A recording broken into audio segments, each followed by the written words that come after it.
Welcome to the FEE online MDCAT preparation. This is Dr. Numan Asghar, your biology expert. So let's start. Unit number 2, biological molecules, and the topic is importance of water. तो सबसे पहले इसकी properties देखेंगे हम. Water is a medium of life. Organisms के अंदर, different organisms के अंदर वाटर की डिफरेंट परसेंटेज प्रेजेंट होती है. 65 to 89% आपकी बुक में मेंशन है. बोन सेल्स में 20% वाटर अवेलेबल होता है. ब्रेन सेल्स में 85% वाटर होता है. मेटाबॉलिज्म जितने भी यानी कि केमिकल रिएक्शंस हैं और हाइड्रोलाइसिस जैसे जो कि मैक्रोमॉलिक्यूल्स की ब्रेकडाउन करता है, तो that need water for its completion. अब वाटर क्योंकि बेस्ट सॉल्वेंट है, पोलर सब्सटेंसेस डिज़ोल्व हो जाते हैं वाटर में. इसमें आते हैं आयनिक और नॉन आयनिक. जो आयनिक होंगे वो डिसोसिएट कर जाएंगे. जैसे हम सोडियम क्लोराइड की एग्जांपल लेते हैं कि सोडियम क्लोराइड जो है वो डिसोसिएट हो जाएगा into positive and negative ions. जैसे ही अब नॉन आयनिक जो होंगे वो डिस्पर्स कर जाएंगे, डिसोसिएट नहीं करेंगे, डिस्पर्स कर जाएंगे. जैसे यहाँ पे हाइड्रोक्लोरिक एसिड की एग्जांपल है कि ये एक सॉल्वेंट यानी कि वाटर के अंदर हाइड्रोक्लोरिक एसिड जो है डिस्पर्स रहेगा, डिसोसिएट नहीं होगा. और नॉन पोलर जो सब्सटेंसेस है वो इनसॉल्युबल होते हैं इन वाटर. जैसे आप ये देख सकते हो कि अगर ये सेल है तो सेल के जो इस साइड पे जो सेल मेम्ब्रेन होती है इसमें लिपिड्स जो प्रेजेंट होते हैं they are insoluble in water, so that's why they are maintaining the cell membrane. अब देखते हैं specific heat capacity of water. Heat capacity of water जो है दैट इज़ 1 कैलोरी पर ग्राम. यानी कि अगर हम 1 ग्राम वाटर को हीट प्रोवाइड करेंगे तो वाटर जो है उस हीट को एब्जॉर्ब कर सकता है और अपनी जो टेम्परेचर में जो चेंज आएगी वो सिर्फ 15 से 16 यानी कि 1 डिग्री सेंटीग्रेड जो है वो टेम्परेचर चेंज होगा. इसी वजह से जो वाटर है वो थर्मल स्टेबलाइज़र है. हीट ऑफ वेपराइजेशन जो कि 574 किलो कैलोरीज पर केजी है, इसकी क्या इंपॉर्टेंस है कि ये कूलिंग इफेक्ट प्रोवाइड करता है. प्लांट्स को ट्रांसपायरेशन के केस में और एनिमल्स को वेपोरेशन के केस में, यानी कि जो पर्सपायरेशन होती है, स्वेटिंग होती है, तो उस केस में एनिमल्स में कूलिंग इफेक्ट प्रोवाइड करेगा. आयनाइजेशन जो है वाटर आयंस में चेंज हो जाता है, hydrogen ion and hydroxyl ions. 25 degree centigrade जो कि रूम टेम्परेचर है उसमें इनकी कंसनट्रेशन 10⁻⁷ मोल पर लीटर होती है. हाइड्रोजन आयंस और हाइड्रोक्सिल आयन जो हैं ये सेलुलर रेस्पायरेशन में एक बहुत अहम रोल प्ले करते हैं. अगर हम प्रोटेक्शन को डिस्कस करें तो वाटर जो है वो एज ए लुब्रिकेंट वर्क करता है और टीयर्स जो होते हैं आईज़ में प्रेजेंट वो आई लिड्स से आईज़ को बचाते हैं. इसी तरीके से ऑर्गन्स के इर्द गिर्द जो वाटर होता है वो एक कुशन प्रोवाइड करता है for the protection of the organs. So next topic is carbohydrates. तो सबसे पहले इसका इंट्रोडक्शन देखते हैं. The literal meaning of carbohydrates is hydrated carbons. It is composed of carbon, hydrogen, oxygen in the ratio of 1, 2 and 1. So carbohydrates की जो ratio है वो 1:2:1. ये जो 2:1 है इन the case of hydrogen and oxygen, ये वही रेशियो है जो वाटर में मौजूद होती है. Next is general formula of carbohydrates is CxH2O, where x is the whole number from 3 to many thousand and y it may be the same or different whole number. So example अगर हम देखें जैसे glyceraldehyde C3H6O3 and C6H12O6 is for glucose. So here you can see if C is x is equal to 3, then H will become double and O will become the same. In the complex molecules that Y becomes different too. we will study later on. So the chemical definition of carbohydrates is they are polyhydroxyaldehydes, that is a functional group, or ketones or complex substances which on hydrolysis yield polyhydroxyaldehyde or ketone subunits. अब इसको इस diagram से understand करें। Polyhydroxy का मतलब इसमें बहुत सारे हाइड्रोक्सिल ग्रुप मौजूद होंगे। एल्डिहाइड ग्रुप, दैट वन, ये जो शो हो रहा है यहाँ पे, जो कार्बन नंबर 1 पे मौजूद होता है, और कीटोन ग्रुप जो कार्बन नंबर 2 पे मौजूद होता है। तो अब ये दो बहुत इंपॉर्टेंट टर्मिनोलॉजीज जो इस टॉपिक को, इस यूनिट को समझने के लिए जरूरी हैं, condensation and hydrolysis. So one by one देखेंगे। Synthesis of a complex molecule from small reactant molecule, तो उसे हम कंडेंसेशन कहते हैं। Breakdown of a large reactant molecule into small fragments in the presence of water, तो उसे hydrolysis कहा जाता है। इसमें जो रिएक्टेंट्स होते हैं वो स्मॉल मॉलिक्यूल्स होते हैं, इसमें जो रिएक्टेंट्स होते हैं वो कॉम्प्लेक्स मॉलिक्यूल्स होते हैं, क्योंकि इसमें लार्ज रिएक्टेंट मॉलिक्यूल की ब्रेकडाउन होती है। Products include complex molecules along with the small molecule, इसमें प्रोडक्ट्स हैं small molecule from which the complex molecule is made of. They produce water as a byproduct. They does not produce water as a byproduct. They synthesize water and they consume water.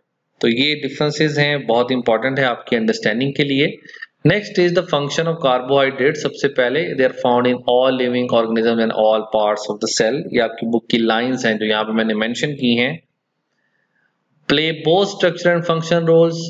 Simple carbohydrates main source of energy होते हैं cells में। Some carbohydrate are the main constituent of cell walls in plants as cellulose and micro organisms. If we talk about bacteria, that its cell wall contains, cell wall is made up of peptide or glycan, so the glycan over there is the carbohydrate. Examples carbohydrate की according to your book, cellulose of wood, cotton, paper, starches present in cereals, root tubers, cane sugar and milk sugar. अब देखते हैं carbohydrate की classification, understand करना है इसको। Carbohydrates को saccharides भी कहते हैं, जो कि वर्ड सैकरॉन से निकला, जिसका मतलब होता है शुगर। तो इसमें मोनोसैकराइड, ओलिगोसैकराइड एंड पॉलीसैकराइड आते हैं। मोनोसैकराइड जो हाइड्रोलाइज नहीं हो सकते because they are the simplest carbohydrates. Example glucose, fructose and ribose. Oligosaccharide जो yield करते हैं 2 to 10 monosaccharide on hydrolysis, इसमें example sucrose and maltose. Polysaccharide जो कि large number of monosaccharide yield करते हैं on hydrolysis, इसमें starch, cellulose and glycogen की example आती है। अब एक और तरीके से कार्बोहाइड्रेट्स को हम क्लासीफाई करते हैं, reducing sugars and non reducing sugars. Reducing sugars वो होती हैं जिनमें फंक्शनल ग्रुप फ्री होता है, यानी कि in the case of aldo sugar aldehyde group free होगा, in the case of keto sugar ketone group free होगा। और ये दो तरह के सॉल्यूशंस होते हैं, फैलिंग सॉल्यूशन और टोलेंस रिएजेंट को ये रिड्यूस करते हैं और ये रिड्यूस नहीं करते। तो इंपॉर्टेंट है समझना यहाँ पे कि जितने भी मोनोसैकराइड्स हैं वो रिड्यूसिंग शुगर हैं, और जो बाकी हैं वो नॉन रिड्यूसिंग शुगर में आते हैं। आगे चल के हम इसकी एग्जांपल भी देखते हैं। नॉन रिड्यूसिंग शुगर में एल्डिहाइड और कीटोन ग्रुप फ्री नहीं होते, बॉन्डेड होते हैं। नेक्स्ट देखेंगे मेजर ग्रुप्स ऑफ कार्बोहाइड्रेट्स। तो very important slide this one. Monosaccharide common name है सिंपल शुगर, ओलिगोसैकराइड को कॉम्प्लेक्स शुगर कहते हैं और पॉलीसैकराइड को मोस्ट कॉम्प्लेक्स शुगर्स कहते हैं। टेस्ट मोनोसैकराइड्स का sweet, oligosaccharide less sweet, polysaccharide tasteless. ये आपकी बुक के अकॉर्डिंगली ये पॉइंट्स बनाए हैं, बहुत इंपॉर्टेंट है इसको अंडरस्टैंड करना और इसको याद करना। Solubility in water, that is easily soluble, they are less soluble. Oligosaccharides and polysaccharide are insoluble and they have high molecular weight. Hydrolysis monosaccharides नहीं होते, oligosaccharides can be hydrolysed to monosaccharide and polysaccharide also can be hydrolysed to monosaccharides. Classification monosaccharides की on the basis of carbon atoms, trioses, tetroses, आगे चल के discuss करते हैं। Oligosaccharide की जो क्लासिफिकेशन है वो on the basis of monosaccharide होगी, जो हाइड्रोलाइज होकर कितने मोनोसैकेराइड देते हैं। अगर 2 मोनोसैकेराइड देते हैं उसकी एग्जांपल है डाइसैकेराइड। पॉलीसैकेराइड की classification on the base of structure complexity, कि वो उनका स्ट्रक्चर कितना कम्प्लेक्स है और उसका आपस में क्या रिलेशन है। तो इसमें स्टार्च, ग्लाइकोजन और सेलुलोज आते हैं। Ring structure in solution monosaccharide बनाते हैं। राइबोज जो शुगर है वो फ्यूरॉन बनाती है, और जो हेक्सोज शुगर है लाइक ग्लूकोज वो पायरॉन रिंग बनाती है। ये आगे चल के देखते हैं। रिड्यूसिंग एंड नॉन रिड्यूसिंग ये बहुत इंपॉर्टेंट है, बहुत इससे रिलेटेड एमसीक्यूज आते हैं। जो मोनोसैकेराइड है वो तमाम रिड्यूसिंग है। माल्टोज और जो लैक्टोज है ओलिगोसैकेराइड में ये रिड्यूसिंग होते हैं, जबकि सुक्रोज जो है वो नॉन रिड्यूसिंग होता है। और कॉम्प्लेक्स जो पॉलीसैकेराइड्स हैं वो ऑल नॉन रिड्यूसिंग हैं।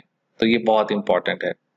बाकी इसके एग्जांपल्स हैं जो हम इससे पहले भी डिस्कस कर चुके हैं। तो ये स्लाइड बहुत इंपॉर्टेंट है और इसको आपने नोट भी करना है स्टिल करके। नेक्स्ट देखते हैं types of monosaccharides on the basis of, ये आपकी बुक की line, all carbon atoms of monosaccharide except one have a hydroxyl group. The remaining carbon atom is either a part of aldehyde group or ketone group. यानी कि तमाम carbon atom जो होते हैं monosaccharide में एक्सेप्ट वन, उसमें hydroxyl group होता है। जो वन होता है उसमें या तो एल्डिहाइड ग्रुप होगा या कीटो ग्रुप होगा। तो जो शुगर एल्डिहाइड ग्रुप के साथ होती है उसको एल्डो शुगर कहते हैं, और जिसमें कीटो ग्रुप होता है उसको हम कीटो शुगर कहते हैं। मोनोसैकेराइड की classification, general formula CH2ON, N is the whole number from 3 to 7000। अब मोनोसैकेराइड की जो क्लासिफिकेशन है जो हमने इससे पहले भी डिस्कस किया कि वो नंबर ऑफ कार्बन एटम्स की बेस पे होती है। तो ये टेबल बहुत इंपॉर्टेंट अंडरस्टैंड करना। अगर कार्बन एटम्स 3 हैं तो उसे ट्राइओसिस कहेंगे। ये उसका फार्मूला है C3H6O3। इसमें 2 तरह की एग्जांपल्स हैं, dihydroxy acetone and glyceraldehyde. They are the intermediates in respiration and photosynthesis। अगर आपको थोड़ा सा याद हो, कैल्विन साइकिल एंड ग्लाइकोलाइसिस। अगर कार्बन एटम 4 है तो उसे टेट्रोसिस कहते हैं, C8O4। ये रेयर होते हैं, फाउंड इन सम बैक्टीरिया। इसके एग्जांपल है एरिथ्रोज। पेंटोसिस अगर 5 कार्बन एटम्स हों, और इसका फार्मूला C5H10O5। इसमें राइबोज जो कि फाउंड होते हैं आरएनए में, और डीऑक्सीराइबोज जो कि डीएनए में प्रेजेंट होते हैं। अगर 6 कार्बन एटम्स हो तो उसे हेक्सोसिस कहते हैं, C6H12O6। इसमें ग्लूकोज और फ्रक्टोज आते हैं। अगर 7 कार्बन एटम्स हो तो हेप्टोसिस, C7H14O7। इसमें एग्जांपल आती है सीडो हेप्टुलोज। तो ये बहुत इंपॉर्टेंट स्लाइड है। अगेन इससे रिलेटेड बहुत सारे एमसीक्यूज, इसके फॉर्मूला से रिलेटेड एमसीक्यूज आते हैं, एग्जांपल से रिलेटेड एमसीक्यूज आते हैं। नेक्स्ट ये कुछ एग्जांपल्स हैं एल्डोसिस और कीटोसिस की।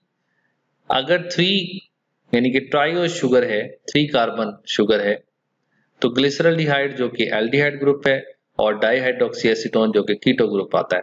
पेंटो शुगर में राइबोज जो कि एल्डो शुगर है, एंड राइबुलोज जो कि कीटो शुगर है। In the case of hexose sugar, you can see the structure of glucose over there। इसमें जो 1, 2, 3 and 4 जो कार्बन एटम का OH जो है वो राइट साइड पे है, और अगर ये OH लेफ्ट साइड पे हो तो वो स्ट्रक्चर बन जाता है गैलेक्टोज का। जबकि हेक्सोज जितने भी होते हैं उनका थर्ड कार्बन का जो OH है वो बाकी कार्बन के OH से अलाइन डिफरेंट वे में हुआ होता है। फ्रक्टोज जो कि कीटो शुगर है, हेक्सोज में इसकी एग्जांपल आती है। अब हम देखेंगे ग्लूकोज को। सबसे पहले जो बुक की लाइंस को देख लेते हैं कि ग्रेप्स, फिग्स एंड डेट्स में पाए जाते हैं। They are found in the grapes, figs and dates. Our blood normally contains 0.08% glucose. For the synthesis of 10 gram of glucose 717.6 kilo calories of solar energy is used. और ये energy glucose के molecule में chemical energy के तौर पे store हो जाती है और फिर ऑक्सीडाइज होती है in the body in the case of respiration। So now we will see how ring structures are formed। सबसे पहले अब हम ऑब्जर्व करेंगे राइबोज के स्ट्रक्चर को। जैसे आप देख सकते हो ये ओपन फॉर्म राइबोज का स्ट्रक्चर है जो मैंने यहाँ पे ड्रॉ किया। इसके कार्बन नंबर 1 पे एल्डिहाइड ग्रुप मेंशन है यहाँ पे, तो इससे ये पता चल रहा है कि ये तो एल्डो शुगर है। उसके बाद इसी तरीके से ये 5 कार्बन शुगर है जिसको हम पेंटोज शुगर भी कहते हैं। अब जब राइबोज का सॉल्यूशन के अंदर रिंग स्ट्रक्चर बनता है तो वो कार्बन नंबर 1 और कार्बन नंबर 4 के दरमियान में बनेगा।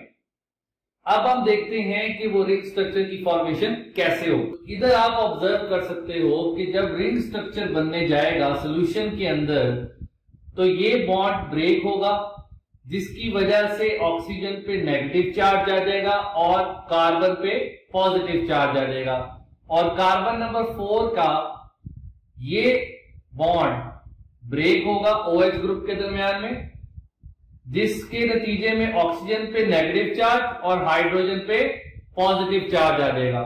सो आफ्टर दिस की बॉन्ड ब्रेकेज के बाद हम ये ऑब्जर्व कर रहे हैं कि जो ऑक्सीजन यहां पे प्रेजेंट थी वो इस तरफ आ गई, और जो हाइड्रोजन, जो हाइड्रोक्सिल ग्रुप का हाइड्रोजन था वो इसके साथ जाकर अटैच हो गया। अब यहां पे एक चीज बहुत इंपॉर्टेंट है अंडरस्टैंड करने वाली कि अगर ये OH ग्रुप राइट साइड पे प्रेजेंट होगा तो इस स्ट्रक्चर का नाम होगा अल्फा डी राइबोस, और अगर यही OH ग्रुप लेफ्ट साइड पे प्रेजेंट होगा तो इस स्ट्रक्चर का नाम होगा बीटा डी राइबोस। अब इसमें D is for dextro rotatory. अब हम देखते हैं कि जो रिंग स्ट्रक्चर है वो किस तरीके से फॉर्म होगा। सो रिंग स्ट्रक्चर बनाने के लिए जो एक ट्रिक है वो आपके सामने कि जो लेफ्ट साइड के ये स्ट्रक्चर्स होंगे ये आएंगे ऑन द टॉप, और जो राइट साइड के स्ट्रक्चर होंगे ये आएंगे ऑन द बॉटम। इसमें सिर्फ डिफरेंस आएगा इस कार्बन नंबर 4 के साथ, क्योंकि ये रिंग स्ट्रक्चर बना रहा है। तो इसमें अब हम देखते हैं कि कार्बन नंबर 1 का जो OH है वो आ जाएगा on the top, carbon number 2 का hydrogen on the top, carbon number 3 का हाइड्रोजन ऑन द टॉप। अब ये जो कार्बन नंबर 4 है इसका हाइड्रोजन ये नीचे की तरफ आएगा, क्योंकि ऑलरेडी कार्बन नंबर 5 जो है वो यहां पे अटैच है, तो जिसकी वजह से that 4 carbon each will come at the bottom। तो ये स्ट्रक्चर बनेगा beta D ribo furanose. Furanose means 5 cornered ring. तो आप ऑब्जर्व कर सकते हो कि ये 5 कॉर्नर्ड रिंग है। अब इसी तरीके से अब हम ड्रॉ यहां पे करते हैं रिंग स्ट्रक्चर अल्फा डी राइबोफ्यूरानोज। अब इसमें क्या होगा, इसका जो OH है that will come down and the other structures will remain like this one. और ये जो इसका 5th कार्बन है that will come over here. तो ये स्ट्रक्चर बन जाएगा अल्फा डी राइबोफ्यूरानोज। तो ये राइबोज जो सॉल्यूशन में स्ट्रक्चर बनाता है उसे हम राइबोफ्यूरानोज कहते हैं। अब हम देखते हैं ग्लूकोज के स्ट्रक्चर को कि वो कैसे सॉल्यूशन में रिंग फॉर्म में कन्वर्ट हो जाता है। अब इधर आप open form of glucose observe कर सकते हो कि ये 6 कार्बन शुगर है, इसे हम हेक्सोज कहते हैं। अब इसमें कार्बन नंबर 1 पे एल्डिहाइड ग्रुप लगा हुआ है इसलिए एल्डो शुगर है। इसके कार्बन नंबर 3 में जो हाइड्रोक्सिल ग्रुप है वो लेफ्ट साइड पे प्रेजेंट होता है, जबकि तमाम हाइड्रोक्सिल ग्रुप जो हैं वो राइट साइड पे प्रेजेंट होते हैं। इसकी रीजन है stability of the glucose molecule. अब देखते हैं इसमें जब रिंग स्ट्रक्चर की फॉर्मेशन होगी तो इसमें क्या होगा, इसमें जो रिंग स्ट्रक्चर बनना है वो कार्बन नंबर 1 और कार्बन नंबर 5 के दरमियान में बनेगा। कार्बन नंबर 1 और कार्बन नंबर 5 के दरमियान में बनेगा। सेम प्रोसेस के बॉन्ड ब्रेक होगी, ऑक्सीजन पे नेगेटिव चार्ज आएगा, कार्बन पे पॉजिटिव चार्ज आ जाएगा, और इसी तरीके से जो 5 कार्बन का हाइड्रोक्सिल ग्रुप है उस पे बॉन्ड ब्रेक होगी, ऑक्सीजन पे नेगेटिव चार्ज आ जाएगा, हाइड्रोजन पे पॉजिटिव चार्ज आ जाएगा। अब ये जो हाइड्रोजन है जब सॉल्यूशन में एंटर होगा ग्लूकोज, तो ये हाइड्रोजन इस ऑक्सीजन के साथ कंबाइन हो जाएगी। वो देखते हैं कैसे। इस प्रोसेस में क्या होगा कि ये आप ऑब्जर्व कर सकते हो कि ये जो हाइड्रोजन प्रेजेंट थी कार्बन नंबर 5 में, वो इस ऑक्सीजन के साथ जाकर अटैच होगी, और जो ऑक्सीजन कार्बन नंबर 5 की थी दैट कम ओवर हियर। इसको यहां बनाने का मकसद यही है कि हम आपको रिंग स्ट्रक्चर में फिर शो कर सकें कि ये कैसे मुख्तलिफ नजर आती है। अब इस स्ट्रक्चर को आपने ऑब्जर्व करना है, जैसे राइबोज पे हमने बात की थी कि जब ये हाइड्रोक्सिल ग्रुप कार्बन नंबर 1 का राइट साइड पे होगा तो उसको हम अल्फा डी ग्लूकोज कहेंगे, और जब ये हाइड्रोक्सिल ग्रुप लेफ्ट साइड पे प्रेजेंट होगा तो उसे हम बीटा डी ग्लूकोज कहेंगे। अब इसके रिंग स्ट्रक्चर में वही ट्रिक फॉलो होगा जो राइबोज में हमने ऑब्जर्व किया कि जो स्ट्रक्चर लेफ्ट साइड पे प्रेजेंट होंगे वो टॉप पे आएंगे, और जो स्ट्रक्चर राइट साइड पे प्रेजेंट होंगे वो बॉटम पे आएंगे। अब इसके रिंग स्ट्रक्चर को हम ऑब्जर्व करते हैं। आप ये देख सकते हो कि ये वही ऑक्सीजन है, दिस वन। इस ऑक्सीजन का कॉम्बिनेशन किसके साथ है? कार्बन नंबर 1 के साथ और कार्बन नंबर 5 के साथ। ठीक है, तो जो कार्बन नंबर 6 है वो कार्बन नंबर 5 के टॉप पे आ गई, इसको जो प्रेजेंट है जो यहां पे नजर आ रहा है आपको। अब इसी तरह हम देखते हैं कि जो लेफ्ट साइड है वो टॉप पे और जो राइट साइड है वो बॉटम पे। अब पहले इस स्ट्रक्चर को ऑब्जर्व करते हैं। इसमें हम ये देख सकते हैं कि OH लेफ्ट पे है तो वो टॉप पे आ जाएगा। इस तरीके से अब नेक्स्ट स्ट्रक्चर हम इसके साथ ही ड्रॉ कर लेते हैं। Left on the top, right on the bottom. अब ये C4 है, this one right on the bottom. अब ये जो स्ट्रक्चर है इसको हम नाम देंगे beta D glucopyranose. Pyranose means 6 cornered ring. अब इसके नीचे जो ये स्ट्रक्चर है इसमें अगर हम इसी कार्बन नंबर 1 के OH को नीचे ड्रॉ कर दें और बाकी स्ट्रक्चर्स सेम रहेंगे तो ये जो स्ट्रक्चर है ये बन जाएगा अल्फा डी ग्लूको पायरानोज। तो अब हम देखते हैं फ्रक्टोज के स्ट्रक्चर को। सो एज वी नो कि जो फ्रक्टोज है उसमें कार्बन नंबर 2 पे कीटोन ग्रुप लगा होता है, जिसकी वजह से fructose is a keto sugar. अब जब इसकी सॉल्यूशन में जब हम फ्रक्टोज को एंटर करते हैं तो सॉल्यूशन में क्या होगा, ये जो कार्बन नंबर 2 के साथ जो डबल बॉन्ड O है ये ब्रेक होगा, ऑक्सीजन पे नेगेटिव चार्ज आ जाएगा और कार्बन पे पॉजिटिव चार्ज आ जाएगा। अब समझने वाली बात ये है कि फ्रक्टोज जो कि 6 कार्बन स्ट्रक्चर है इसमें रिंग स्ट्रक्चर बनेगा वो कार्बन नंबर 2 और कार्बन नंबर 5 के दरमियान में बनेगा। अब ऐसा क्यों होता है? ऐसा इसलिए होता है क्योंकि जो फ्रक्टोज है वो कीटो शुगर है। सो दैट्स व्हाई ये जो रिंग स्ट्रक्चर बनाएगा वो 5 कॉर्नर रिंग होगा और वो कार्बन नंबर 2 और कार्बन नंबर 5 के दरमियान में बनेगा। अब same is the case with the carbon number 5 कि इसमें ये ऑक्सीजन और हाइड्रोजन के दरमियान में बॉन्ड ब्रेक होगा, ऑक्सीजन पे नेगेटिव चार्ज आएगा और हाइड्रोजन पे पॉजिटिव चार्ज आएगा। अब ये जो हाइड्रोजन है that will attach with this oxygen over here और ये बन जाएगा OH। अब आपकी अंडरस्टैंडिंग के लिए जो कार्बन नंबर 1 है उसको मैंने यहां पे प्लेस कर दिया ताकि आपको आगे रिंग स्ट्रक्चर में अंडरस्टैंडिंग हो सके। अब इसमें आप ऑब्जर्व कर सकते हो कि ये जो ऑक्सीजन है वो इधर प्रेजेंट हो गई। अब यही ऑक्सीजन कार्बन नंबर 2 और कार्बन नंबर 5 के दरमियान में रिंग स्ट्रक्चर बनाएगी। सेम इज द केस कि अगर ये OH राइट साइड पे प्रेजेंट होगा तो वो स्ट्रक्चर होगा अल्फा डी फ्रक्टोज का, और अगर ये OH लेफ्ट साइड पे प्रेजेंट होगा तो वो स्ट्रक्चर होगा बीटा डी फ्रक्टोज का।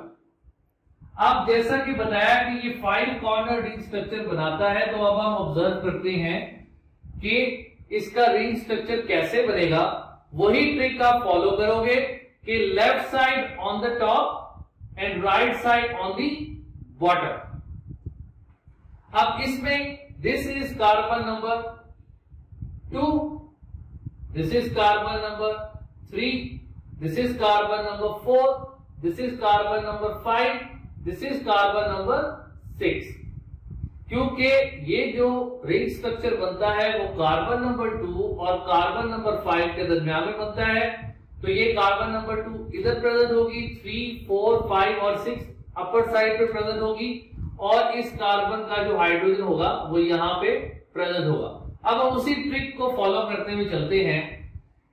That OH comes over here, blue से मेंशन किया हमने इसको, that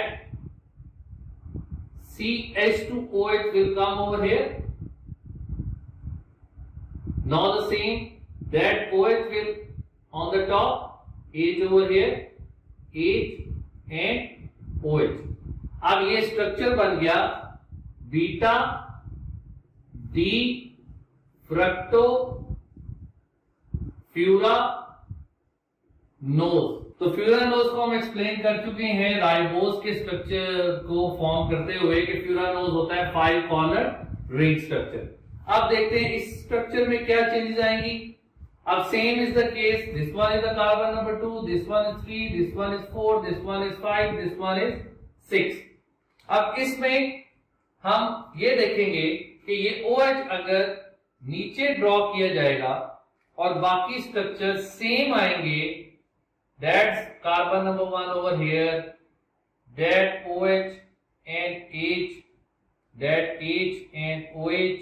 अब इसमें आप ऑब्जर्व कर रहे हो कि ये OH नीचे प्रेजेंट है, तो ये स्ट्रक्चर बन गया अल्फा डी फ्रक्टो फ्यूरानोज। अब ये बहुत इंपॉर्टेंट है अंडरस्टैंडिंग के लिए ये सारा कॉन्सेप्ट, क्योंकि एंट्रेंस टेस्ट में इससे रिलेटेड क्वेश्चन आते हैं और ये सारा मेंशन उसमें होता है कि which is the structure of alpha D fructose, which is the structure of alpha D glucose. तो इसलिए आपको एक कंप्लीट अंडरस्टैंडिंग करवा दी कि कैसे स्ट्रक्चर फॉर्म होता है। So next we are going to start oligosaccharide. Oligosaccharides जो हैं वो जैसे हमने क्लासिफिकेशन में अभी डिस्कस किया कि जो यील्ड करते हैं 2 to 10 मोनोसैकेराइड्स।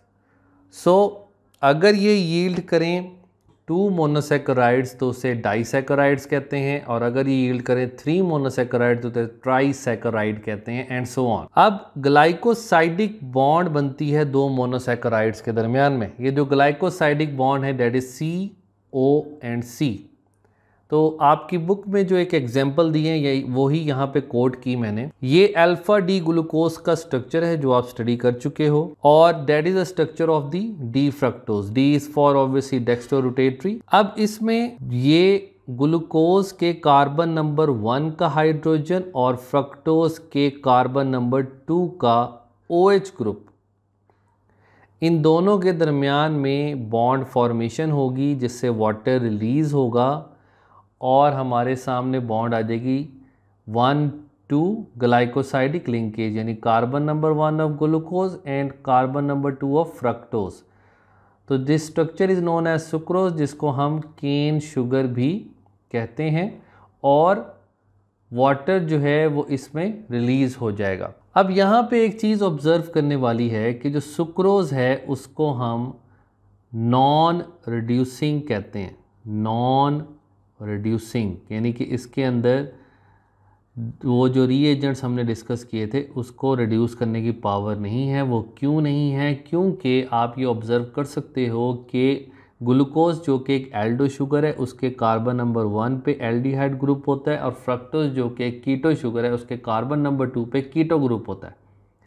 तो इसका मतलब carbon number 1 of glucose and carbon number 2 of fructose, इन दोनों के जो फंक्शनल ग्रुप्स हैं वो अब फ्री नहीं है, वो बाउंड हो चुके हैं। और इनके पास कोई भी फ्री फंक्शन ग्रुप नहीं है। So that's Y sucrose is a non reducing sugar. अब यहाँ पे मैं एग्जाम्पल कोट करता हूँ रिड्यूसिंग शुगर की, तो उसमें माल्टोज जो कि माल्ट शुगर कहलाती है, और माल्टोज जो है इसमें जो बॉन्ड फॉर्मेशन होती है वो दो ग्लूकोज मॉलिक्यूल्स के दरमियान में होगी। अब मैं यहाँ पे ग्लूकोज मॉलिक्यूल्स फॉर्म कर रहा हूँ, but I will not form the other hydrogen and hydroxyl group just for your understanding. अब इधर कार्बन नंबर 1 है और इधर कार्बन नंबर 4 है। So what will happen, the bond will happen between carbon number 1 of this glucose and carbon number 4 of this glucose. तो इसका मतलब एक चीज़ तो हो गई कि ये जो लिंकेज बनी that is 1,4 glycosidic linkage, and this is very important to understand. ये जो लिंकेजेस होती हैं इससे रिलेटेड MCQs बहुत दफ़ा आए हैं। अब जो माल्टोज है उसमें 1,4 ग्लाइकोसाइडिक लिंकेज होती है। अब यहाँ पे ऑब्जर्व करना है आपने कि माल्टोज के स्ट्रक्चर में इस ग्लूकोज का जो कार्बन नंबर 1 पे एल्डिहाइड ग्रुप है वो फ्री है। So that's why it has reducing power. So इसलिए maltose is a reducing sugar. अब in the case of sucrose, glucose एक रिड्यूसिंग शुगर है, फ्रक्टोज एक रिड्यूसिंग शुगर है, बट जब वो कंबाइन हुए तो इनके फंक्शनल जो ग्रुप्स हैं वो फ्री नहीं है। So that's Y sucrose become non reducing. In the case of maltose, one functional group is intact, is free, so that's why it is a reducing sugar. Another example is of lactose है, that is also a reducing sugar क्योंकि उसमें glucose और गलैक्टोज के दरमियान में bond formation होती है, and the again bond is 1,4 glycosidic linkage. So इस लिंकेज का मतलब ये है कि इसमें भी एक फंक्शनल ग्रुप जो है लैक्टोज का वो फ्री होगा। So that's why lactose is also a reducing sugar. तो ये अंडरस्टैंडिंग आपको हो गई होगी कि रिड्यूसिंग शुगर और नॉन रिड्यूसिंग शुगर क्यों कहते हैं। अब एक और चीज़ हम डिस्कस कर लेते हैं about the formula of oligosaccharides. So as we know कि माल्टोज जो है वो दो ग्लूकोज से मिलके बना, जैसे मैं यहाँ पे मेंशन कर रहा हूँ कि C6H12O6 प्लस C6H12O6। अब जब ये दोनों कंबाइन हो गए तो C12 ईच 12 + 12 24, बट ऐसा नहीं होता क्योंकि वाटर मॉलिक्यूल्स के अंदर जो दो हाइड्रोजन होते हैं वो इसमें से रिलीज़ हो गए और एक ऑक्सीजन भी इसमें से रिमूव हो गया। सो 12 की बजाय हो जाएगा 11 plus water. So this is the formula of oligosaccharide. So next topic is polysaccharide, जो कि नेक्स्ट क्लास है कार्बोहाइड्रेट्स में। सो पॉलीसैकेराइड्स के बारे में जो हम अभी तक डिस्कस कर चुके कि जो पॉलीसैकेराइड्स हैं वो यील्ड करते हैं मोर देन 10 मोनोसैकेराइड्स। सो इसकी क्लासिफिकेशन देखते हैं सबसे पहले। So here you can see on the basis of mono unit they may be homopolysaccharide, they may be heteropolysaccharide. Homopolysaccharide means कि उसमें एक जैसे मॉलिक्यूल्स जो हैं वो कंबाइन होते हैं। लाइक अगर हम सेलुलोज की एग्जांपल ले रहे हैं तो ग्लूकोज के मॉलिक्यूल, स्टार्च में भी ग्लूकोज के मॉलिक्यूल, ग्लाइकोजन में भी ग्लूकोज के मॉलिक्यूल्स जो हैं वो कंबाइन होते हैं। In the case of heteropolysaccharides different जो मॉलिक्यूल्स हैं वो आपस में ज्वाइन करते हैं। जैसे इसकी एग्जांपल हेमीसेलुलोसिस, इसमें ग्लूकोज, फ्रक्टोज एंड मैनोज जो कि अगेन एक मोनोसैकेराइड है। On the basis of function polysaccharide की क्या क्लासिफिकेशन होती है? स्टोरेज पॉलीसैकेराइड्स होते हैं और स्ट्रक्चरल पॉलीसैकेराइड्स होते हैं। स्टोरेज में एग्जांपल आएगी स्टार्च जो कि प्लांट्स में स्टोर होते हैं, ग्लाइकोजन जो कि एनिमल में स्टोर होते हैं। स्ट्रक्चरल में एग्जांपल आएगी सेलुलोज जो कि सेल वॉल ऑफ प्लांट्स में प्रेजेंट होते हैं और उसकी स्ट्रक्चर बनाते हैं। तो सबसे पहले हम डिस्कस करने लगे स्टार्च को। स्टार्च जो कि स्टोरेज पॉलीसेकेराइड है, हमने डिस्कस किया, होमोपॉलीसेकेराइड है। इसके दो कंपोनेंट्स हैं, amylase and amylopectin. Amylase 200 to 2000 glucose molecules होते हैं, जबकि अमाइलोपेक्टिन में 2000 टू 20,000 ग्लूकोज मॉलिक्यूल्स होते हैं।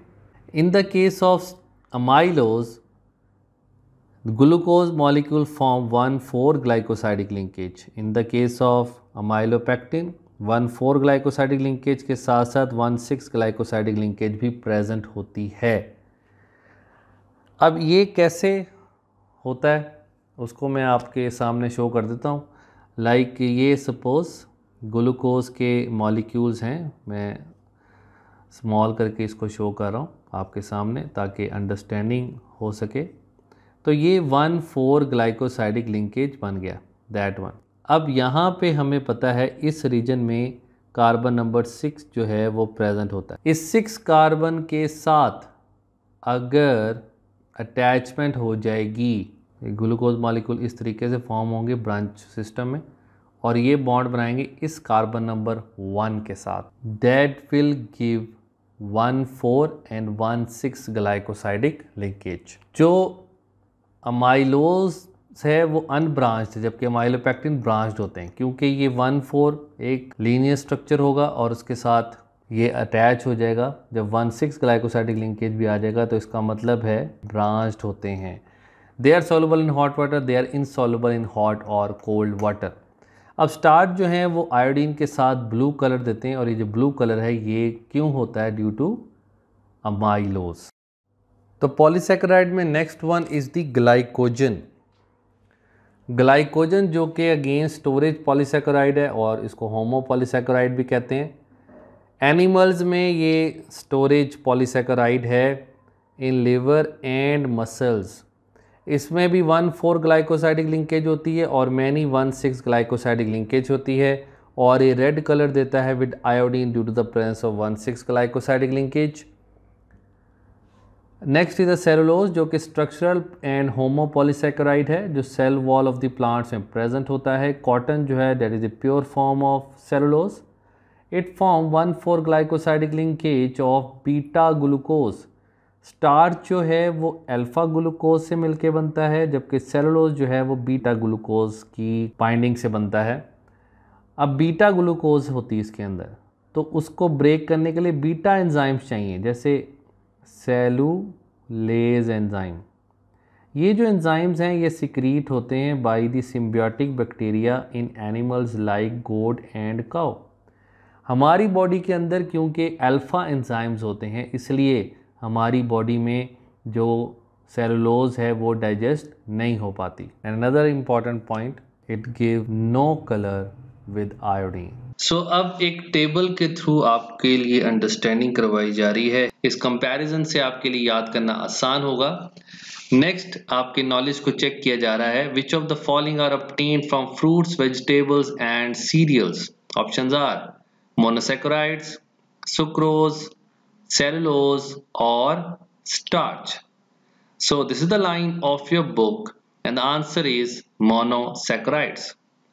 Next, the general formula of monosaccharides. So very important MCQ, बहुत दफा ये MDCAT में आया है।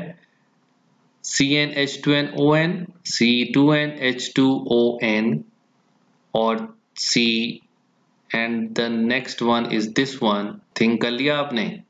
So the answer is alpha. Next, which of the following is a reducing sugar? Sucrose, cellulose, maltose or agar?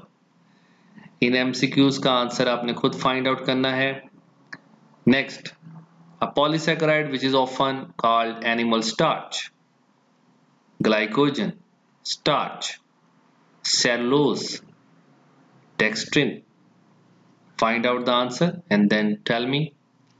The polysaccharide found in the exoskeleton of invertebrates: pectin, chitin, cellulose, dextrin. So find out your answers. This is the end from my side. Thank you very much and Allah Hafiz.